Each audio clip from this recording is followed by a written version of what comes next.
स्वागत करता हूँ। आज हम कर रहे हैं कक्षा 8 का फसल उत्पादन एवं प्रबंध। ठीक है, तो इसके बारे में थोड़ा सा जान लेते हैं। तो अगर आप किसान की फैमिली से हैं तो अब आप इसे ज़्यादा अच्छे से समझ पाएंगे। देखो, जो किसान होते हैं वह जो फसलों को उगाने के लिए कई औजारों का उपयोग करते हैं, जैसे कि खुरपी, दरांती, बेलचा, हल, जो कि कुछ जो होते हैं वह नवीन औजार है यानी आधुनिक औजार है, और कुछ जो है वह आदिम यानी पुराने समय के औजार है। ठीक है, और इसी प्रकार जो हम भोजन ग्रहण करते हैं वह हमें ऊर्जा प्रदान करता है, जो कि कई चीज़ों के लिए आवश्यक होता है, जैसे पाचन, श्वसन, उत्सर्जन, और इन सब के लिए आवश्यक होता है। हमारे शरीर के जिंदा रहने के लिए आवश्यक होता है ऊर्जा, और वह ऊर्जा हमें मिलती है भोजन से। हम भोजन प्राप्त करते हैं पेड़ पौधों से, और पेड़ पौधे भोजन प्राप्त करते हैं प्रकाश संश्लेषण की प्रक्रिया से। और हम किस प्रकार भोजन प्राप्त करते हैं?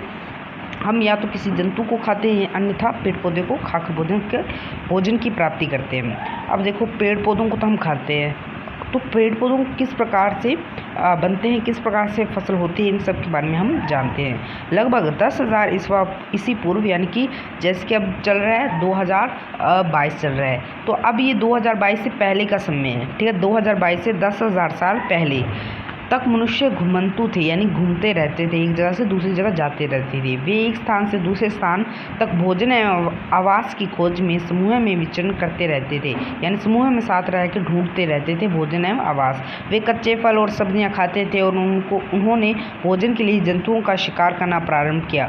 कालांतर में खेती कर चावल, गेहूँ एवं अन्य खाद्य फसलों को उत्पादित कर सके। इस प्रकार कृषि का प्रारंभ हुआ। तो कुछ इस तरह से कृषि का प्रारंभ हुआ। अब फसल किसे कहते हैं, ये चीज़ पूछी जा सकती है कि फसल किसे कहते हैं। जब एक स्थान पर बहुत ज़्यादा पौधों को लगाया जाता है तो उससे फसल कहते हैं। ठीक है, तो ये फसल का अर्थ है, ये पूछा जा सकता है एग्ज़ाम में, और ये एग्ज़ाम के में बहुत ही ज़्यादा आवश्यक होते हैं। तो देखो, हम कई तरह की फसल उगाते हैं, जैसे कि हम अनाज को उगाते हैं, और सब्जियां भी हमारे लिए बहुत ज़्यादा ज़रूरी होती है। और ये जो सब है ये मौसम में होती हैं, जैसे कोई सर्दी ऋतु में उगती है, कोई वर्षा ऋतु में उगती है। ठीक है, और इसी आधार पे ने बांटा गया है कि फसलें कौन से ऋतु में उगती है। जैसे कि खरीफ फसल, ये फसल वर्षा ऋतु में उगती है।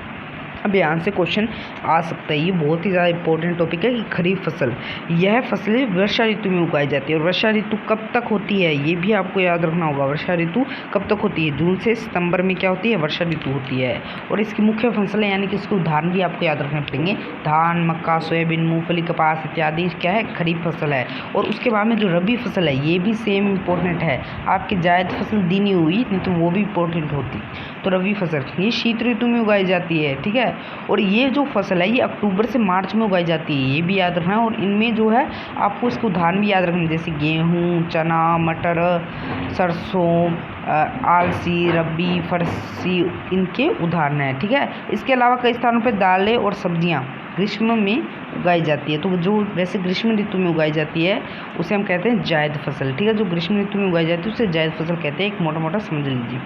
अब आधारित फसल पत्तियाँ, तो फसल पत्तियाँ कितने प्रकार की होती है? 2 प्रकार की होती है। एक तो आधुनिक फसल पत्तियाँ, और एक जो पहले जो प्रयोग की जाती थी या उन्हें वो फसल पत्तियाँ। ठीक है, तो कृषि की 2 फसल पत्तियाँ मैंने आपको बता दी है। और फसल यानी कि किस तरीके से कृषि होती है, इस चीज़ को हम जानते हैं कि किस तरीके से कृषि होती है। तो इसके लिए ज़रूरी होता है क्या? मिट्टी को तैयार करना, जिससे हम क्या कहते हैं? जुताई भी कहते हैं। बुआई ज़रूरी है, खाद एवं उर्वरक देना ज़रूरी है, सिंचाई, खरपतवार से सुरक्षा, कटाई और भंडारण। तो यहाँ से आपको पूछा जा सकता है कि फसल कृषि किस प्रकार होती है, उसके 8 तरीके लिखिए। तो आपको लिखना होगा मिट्टी को तैयार करना, बुआई, खाद, उर्वरक, तो ये चीज़ें आपको क्रमबद्ध याद रखना ही होगी। तो प्रारंभ करते हैं मिट्टी को तैयार करने से कि किस तरीके से मिट्टी को तैयार करते हैं। देखो, क्यों करते हैं मिट्टी को तैयार? दरअसल जो मिट्टी होती है वहाँ पे पहले फसल उगाई जा चुकी होती है, तो मिट्टी के अंदर हार्मोन्स नाम की चीज़ होती है जो कि पौधों को वृद्धि में सहायता करती है। तो जो नीचे मिट्टी के अंदर जो नीचे होती है वह प्रचुर मात्रा में हार्मोन्स होता है। क्यों? क्योंकि ऊपर वाली मिट्टी का हार्मोन्स का यूज़ तो पहले वाले पौधों ने कर लिया है। इस कारणवश जो नीचे वाली मिट्टी है उसके अंदर हार्मोन्स की प्रचुर मात्रा होती है। और जब जो नीचे वाली मिट्टी में हार्मोन्स की प्रचुर मात्रा है तो उसे ऊपर लाया जाता है, उसे पोला किया जाता है, जिसे हम हल की मदद से करते हैं। ठीक है, गहराई की जो मिट्टी है उसे ऊपर ले आते हैं, जिसे हम कहते हैं जुताई या फिर मिट्टी को पोला करना। तो इससे क्या होती है, मिट्टी को तैयार करना भी कहते हैं। इससे क्या होता है, जो मिट्टी के अंदर हार्मोन्स है वो ऊपर आ जाते हैं। और आपने सुना होगा कि किसान के मित्र होते हैं केंचुए। ये किस प्रकार से होते हैं, जो केंचुए होते हैं ना, वो मिट्टी के अंदर जाते हैं और उसे खाते हैं, मतलब कि मिट्टी को खाते हैं और उसे पोला कर देते हैं, जिसकी वजह से क्या होता है, नीचे की मिट्टी ऊपर आ जाती है और उसके अंदर हार्मोन्स वृद्धि हो जाती है। दरअसल मिट्टी के अंदर कई तरीके के सूक्ष्म जीव वगैरह होते हैं जो कि पौधों की वृद्धि में बहुत ही ज़्यादा आवश्यक होते हैं। ठीक है, और बहुत सी चीज़ें। अब ये मिट्टी में पोषक तत्व आते कहाँ से, तो दरअसल मृत पौधे, मृत जंतुएं, कुछ सड़ी गली पत्तियाँ जब ये इसमें गिरती है ना तभी अपघटित हो जाती है। अपघटित किसकी वजह से होती है, सूक्ष्म जीवों के कारण क्या होती है, ये अपघटित होती है। और यही सूक्ष्म जीव जो है, ये जो सूक्ष्म जीव है, जब ये अपघटित हो जाती है तो ये सूक्ष्म जीव जो है उसे हार्मोन्स से भर देते हैं, और ये अपघटन के कारण वो मिट्टी क्या हो जाती है, वो प्रयुक्त हो जाती है हार्मोन से। तो इस तरीके से इसे पोला किया जाता है। अभी इस पोला करने के तरीकों को भी ये पूछेगा कि पोला किससे किया जाता है, तो आपको ध्यान रखना पड़ेगा कि किससे पोला किया जाता है, हल से। ठीक है, तो अब पौधे जो हैं, इसमें एक और चीज़ याद रखिएगा, पौधों को श्वसन के लिए अगर आप उन्हें गहरी मिट्टी में डालेंगे तो फिर वो उनके श्वसन में सहायता नहीं कर पाएंगे, यानी कि उनके श्वसन थोड़ा सा मुश्किल हो जाएगा, जबकि पॉलीमीटर में छिद्र होने के कारण वह श्वसन भी अच्छे तरीके से कर पाते हैं। तो ये सब कार्य है किसका, मिट्टी को पोला करने का होता है। ठीक है, तो अब मिट्टी को पोला हम किससे करते हैं, तो हम बुआई किससे करते हैं, हम करते हैं किससे, हल से।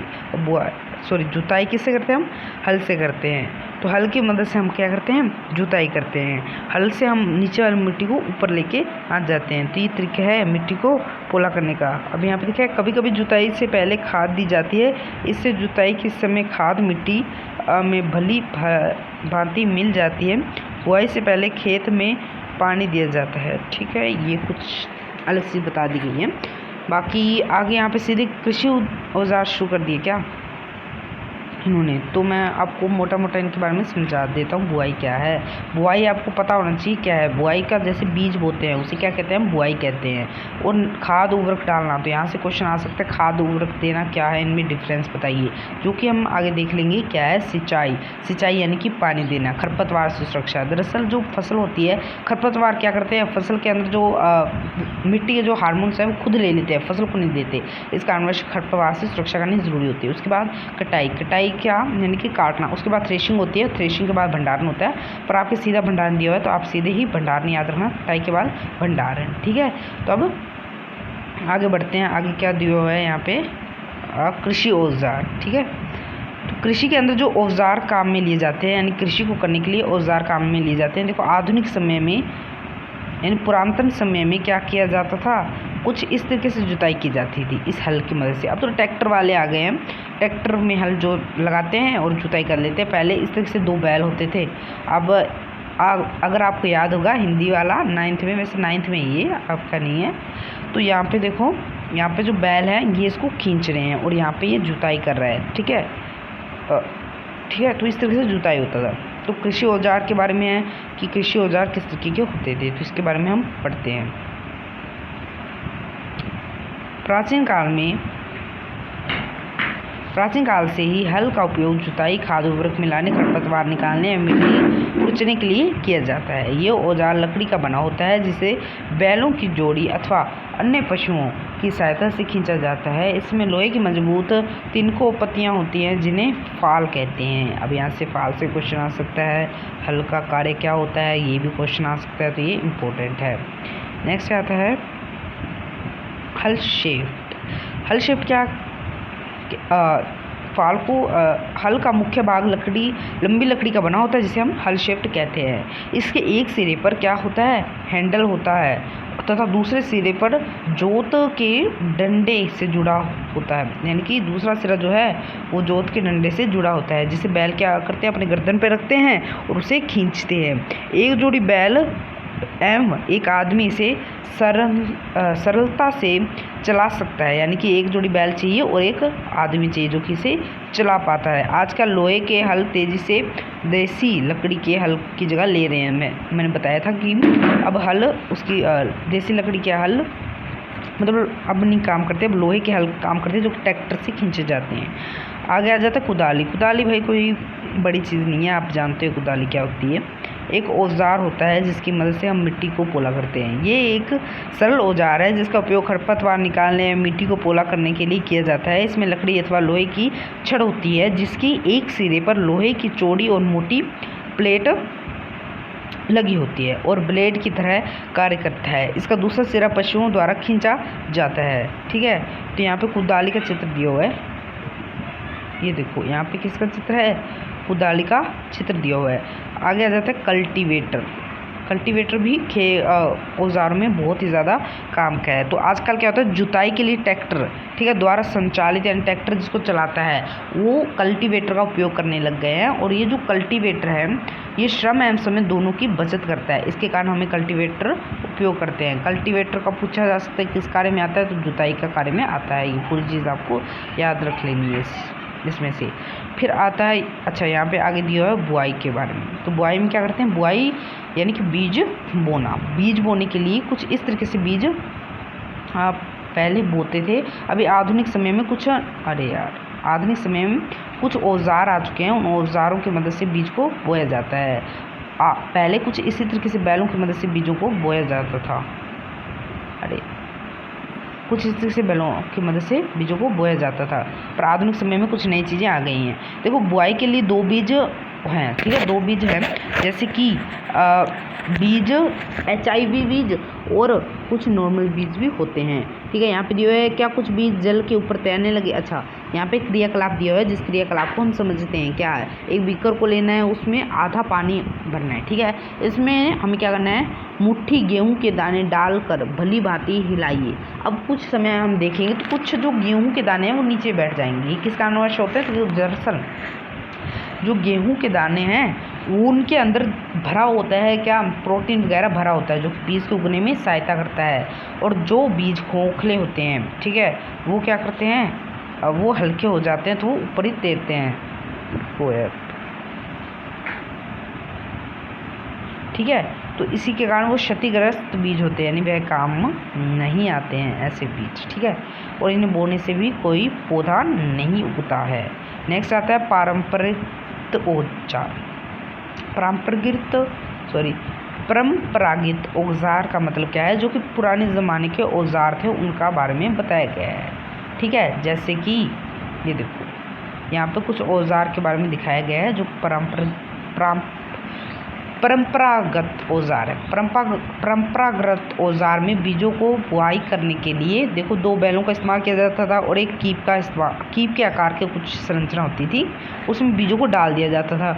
और ये क्या करता था, 2 या 3 नुकीले सिरे वाले पाइपों से गुजरते थे और ये जो सिरे हैं ये मिट्टी को भेदकर बीज को क्या कर देते थे, वहाँ पे लगा देते थे। और पौधों को सूर्य का प्रकाश, पोषण एवं जल पर्याप्त मात्रा में होता है। अधिक धन पेशन को रोकने के लिए पौधों को निकाल कर हटा दिया जाता है। ये कहाँ, ये और से लगे क्या, यहाँ से लगना था। अब देखो यहाँ पे सीड ड्रिल के बारे में बात आ गई। देखो वो था परंपरागत, पर ये नया है सीड ड्रिल। आजकल बुआई के लिए क्या यूज़ करते हैं, ट्रैक्टर यूज़ करते हैं जिससे संचालित क्या है, सीड ड्रिल है।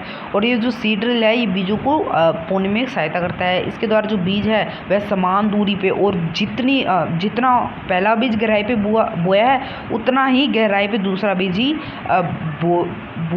बोया जाएगा। तो इस तरीके से बिल्कुल समान रहता है, इसमें कुछ भी नहीं रहता है कि एक बीज दूसरे बीज में अंतर, बिल्कुल ही समान, एकदम समान रहता है इसके अंदर। बाकी का हम नेक्स्ट वीडियो में पढ़ेंगे। तब तक के लिए टेक केयर, बाय बाय।